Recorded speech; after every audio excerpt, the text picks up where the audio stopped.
This is our second video about integration features in D365 for finance and operations. In the previous video, we showed and discussed some of the basic integration capabilities, such as Microsoft Office integration and data management framework.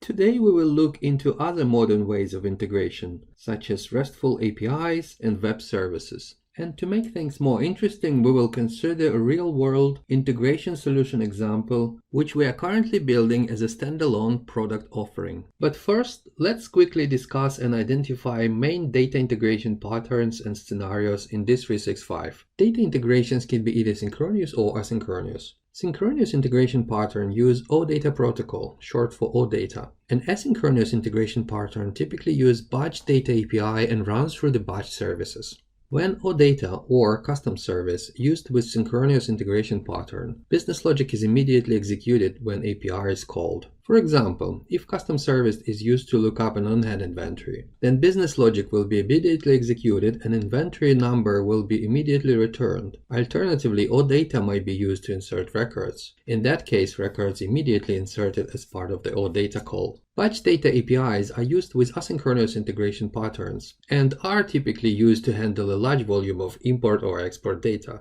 As a best practice, if the import or export includes several hundred records or more, then a batch data API integration should be used. Also, it's worth mentioning that if the amount of business logic that runs concurrently when the import or export is executed, this also can be considered as a large number of import data. And for this scenario, batch data API integration should be used as well. So when choosing the integration pattern for our solution, which we will talk about a little bit more in this video, we have considered the following aspects: frequency of integration, whether the integration needs to be real-time or not, requirements for the peak data volume, costs of infrastructure, scalability of the solution, and an integration features of the third-party application. Now let me show you how we utilize these design principles and patterns in our pilot project of the integration solution. This is currently planned as a ready-to-use integration service to integrate D365 F&O with a number of modern time tracking systems such as Harvest and Ability. For our proof of concept phase, we only choose to build an integration connector and automatically integrate into D365 customers and customer invoices produced by the third-party time tracking system. So let's start with a quick demo of our Harvest connector. Harvest is a modern time tracking web application, which allows its users to record their time, expenses, and produce nice customer bills. So for example, if your organization chose one of those web apps for your time tracking, however, finance part needs to be integrated in D365 F&O, you will be able to do it with our connector. So first, for the purposes of this demo, let's create an account. After initial registration of our account with Harvest web app, we need to return back to the D365 application. In D365, our connector is located within the Sales Ledger module, because as we mentioned before, we are integrating customer invoices in our pilot project. So let's go to the Sales Ledger, click on Setup, Time Tracking Invoice Registration, Connect Provider. So in order to connect your first time tracking system connection provider, click on the link account. In the dialog that appears, read the following instruction. Before you proceed, you need to go to the Harvest application, open Settings page, and register new OAuth 2.0 client. So from here, let's go back to the Harvest web app. Click on the Settings. Scroll down to Integrations. And create a new client. Here we need to provide our application name, website URL, and the redirect URI. We need to pick those from the dialog in D365. Here is the first one. Select, copy, and paste. Second one, select, copy, and paste. Now click Save. Now our client is successfully created with Harvest. Let's go back to D365 F&O. In D365 F&O, let's proceed to the next step of our dialog. And here we need to pick, okay, the system is Harvest. The application name, that's the name of our application within Harvest. It's this Inside X in my case.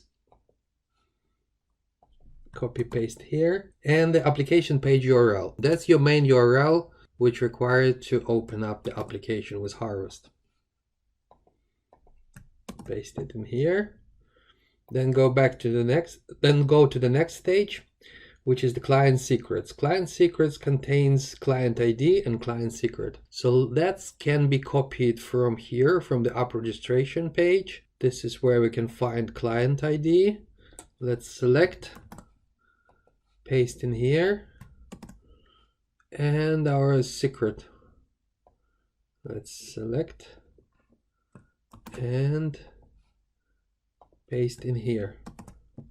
This is it. We provided all required parameters in here in this configuration, and we are ready to request authentication. We also registered our app and authorized this app for the Harvest application.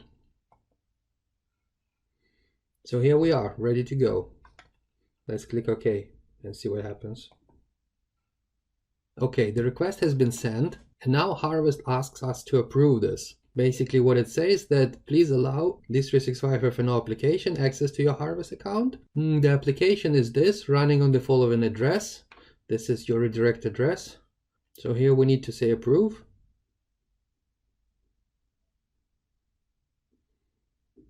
Now it comes back, D365 process disapprove. So the token has been received, and here we are. Time tracking system connection provider created. As you can see, the account recorded, page URL, client ID, and the status is linked. So now your link is active. From this point, we can start executing our integration. So what happened under the hood here is so-called authorization code flow for server-side applications. In this flow, we first get an authorization code, and on the second stage, we use that code to exchange it for the access token or refresh tokens. When token is granted, the link status shows as linked. Our connector also allows you to refresh tokens automatically. For this, you simply need to run it on the background as a batch process.